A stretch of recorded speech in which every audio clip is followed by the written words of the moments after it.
You're watching Newstainment Television. Hi, this is Inakshi reporting for Newstainment, and today I have with me very gorgeous Gul Panag, who has done some landmark roles in Indian cinema in movies like Dar, Manorama, 6 Feet, and she's also been Miss India in 1999. Welcome, Gul, to the show. Thank you. Welcome. So, how do you look at your journey since 1999? It's been a long 20-year journey. I'm sure there have been many learning experiences that you've had in these 20 years. I think it's been a fantastic journey, to be honest. Films are one part of my life, and I have a very robust other parts of my life that I'm also very grateful for. I've always seen films as a means to an end, not as an end in itself. And I think coming from there, I have nothing but gratitude for all that I've achieved and for the journey that I've had, for all that I've learned, for the love that the audiences have given, for the support that the media has given. It's been a wonderful journey. So you've been a multifaceted personality, and you do a couple of things. You're a pilot. I also know that you enjoy off-roading. Yes. And you're a marathon runner. And so how do you manage to do so many things in this span, like in this one lifetime? How do you manage to give your 100% everywhere, and what keeps you going? I think the real challenge in life is to make sure that you look back and you don't have any regrets. And that's how I've always chosen to live my life. I think it's also important to grab every opportunity that comes your way with both hands, because it may not come again. And I feel life is enriched by the experiences you have, and one mustn't let go an opportunity to have an incredible experience. So when did you figure out that you were interested in all these things besides being into films? I think from day one I was clear. I was very clear that films were always going to be one part of my life. They weren't going to be my entire life. And that's also because I wanted to do many things.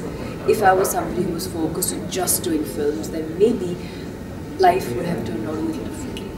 But I was pretty clear that there's a lot more out there that I wanted to experience, that I wanted to explore, and yeah, if I had to do that, then I had to do other things as well.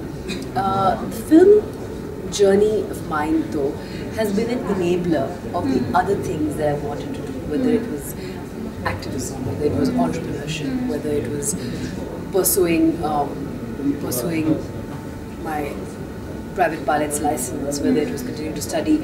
A lot of what's happened in the last 2 decades has been enabled largely as a result of me being a film actor, and I think that remains a very critical part of my identity.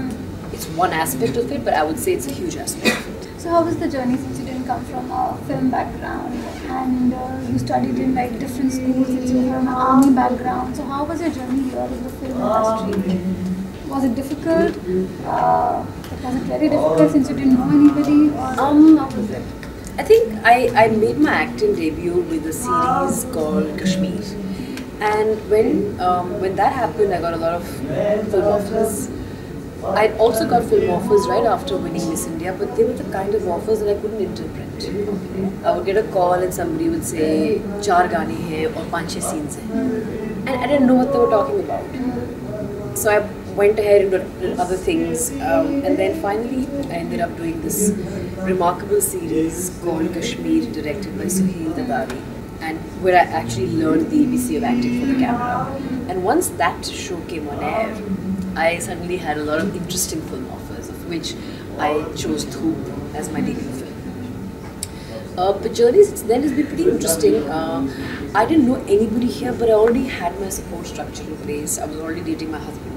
I had family here, so I didn't need to go looking out for emotional and social support.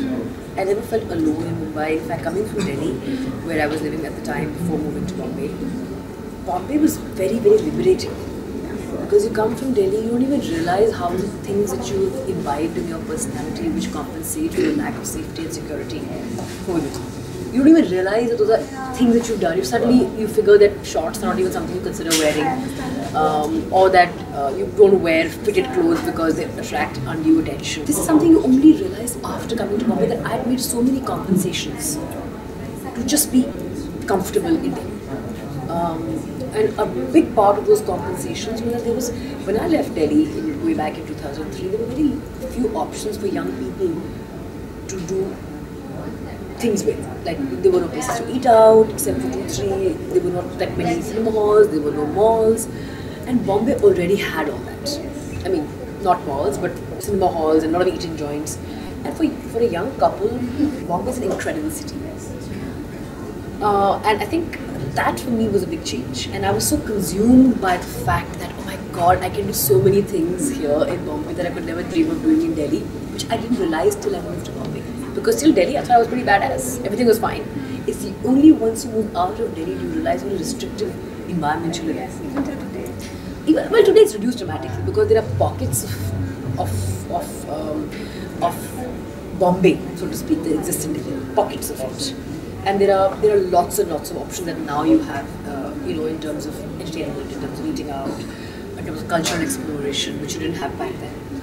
But still, I feel that I was pretty excited when I first moved to Bombay, and I was never alone for a moment because I'd already been living on my own for 3 years before I moved to Bombay. So I was pretty content, and I knew my way around things.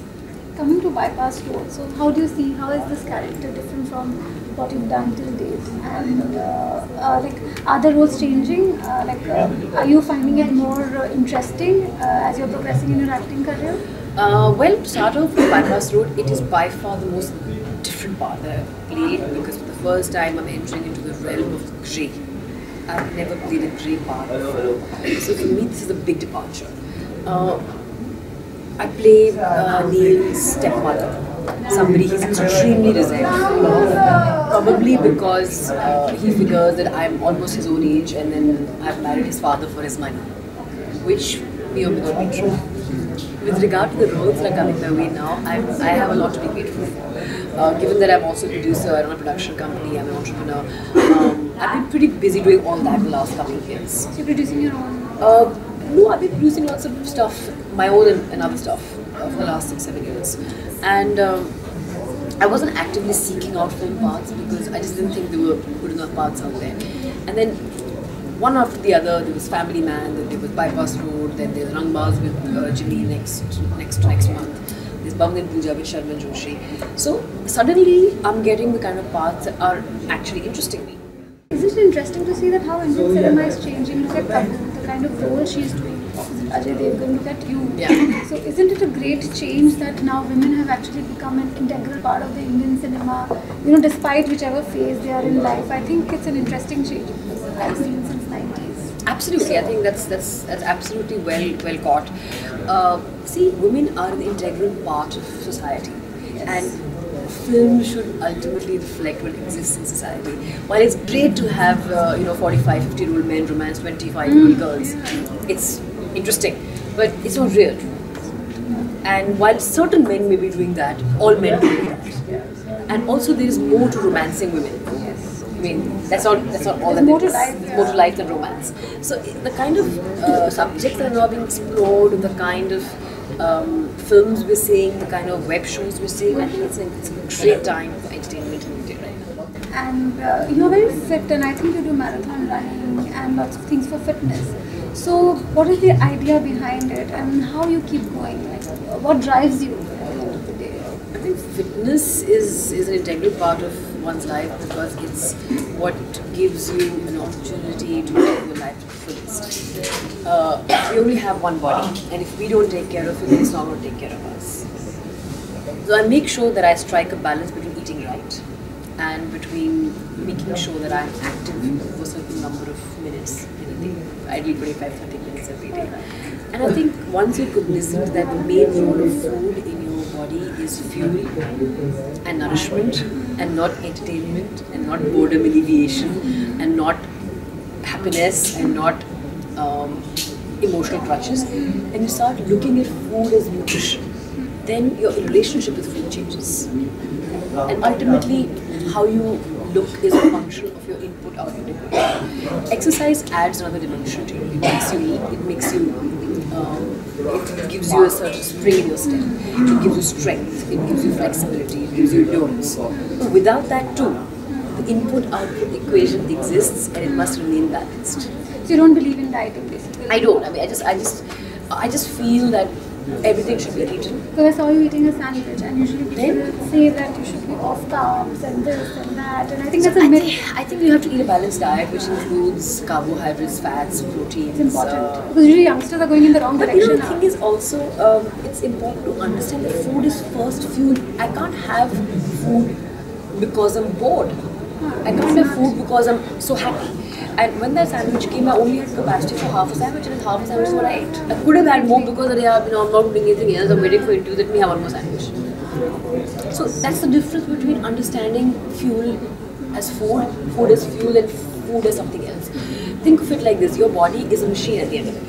It needs a certain amount of energy to function, right? Similarly, like your car or your bike, it takes only a fixed amount of fuel and a fixed kind of fuel. You can't put petrol in a diesel car or diesel in a petrol car, right? Similarly, our bodies are designed for optimal functioning if we eat nutrition-based food that's unprocessed, food that doesn't come out of a packet. Freshly cooked vegetables, those are opening packets, eating things, and that common sense, your class 8. I actually follow the same thing. So yeah. Class 10 textbook tells you what is nutrition and what is not. We know that dal, sabzi, roti is nutrition, whereas samosa and brownie may not be nutrition. Now, how much non-nutritive food you want to have, how much indulgence food you want to have is up to you. So I look up to you as a woman of substance. Like you are. Thank you. You are an actor. You are a wife. You are a child. You're a mother. But you're still balancing everything very well. But whereas women in India still today are not allowed to choose. How do you see that as, and what do you think we should do as a society for that? I'm asking you this question because I really feel that you are a person of substance. Thank you. An independent. That's how girls should be. So I think fundamentally the thing to be aware of is that we live in a patriarchal society. Society as a whole, the world over, is patriarchal, which gives men greater privilege than it does to women. In some societies, women have fought back and taken some of that ground, but that doesn't mean society has become equal there either. In India too, we are deeply patriarchal, like everywhere else in the world. And unless and until we exercise our choices, or unless we ask for what we need, and we stand for ourselves, we're going to continue to be taken for granted. And again, you and I are so privileged that we're sitting in here. Like you. We're sitting here and having a conversation about it. So many other women aren't even aware that this is a conversation that perhaps they ought to be having. They just accept what life gives to them. Coming to bypass the thing, so how was an overall experience working with Nikesh and the deputy director Naman? Neil is a fantastic performer. He's one of the most talented people I've ever met. He's a singer, he's a writer, he's an excellent actor, and to be part of this script that he's written is indeed a big honor for me. As someone who is an actor and that person is a producer, they're also very cognizant of the needs of actors. He's very sensitive to the needs of actors. In addition to which, I think Naman is also an extraordinary director. He is somebody who is cool, collected, and always level-headed. He also manages to, at the same time, get the job done. He doesn't appear to be a debutante director. In short, both the brothers, Neil and Naman, have been fantastic to work with, and I would be grateful if I ever had an opportunity to work with them again. For the future, what are your goals coming up? And right after Bypass Road, I have Rangbaaz Season 2 out, which is a gangster drama on Z5 Premium, followed by Pavan and Pooja, which is an MX player with Sharman Joshi. And then there's also another series with Amazon. Thank you so much for talking to us. It was a pleasure. Thank you very much. Thank you. This is Newstainment Television.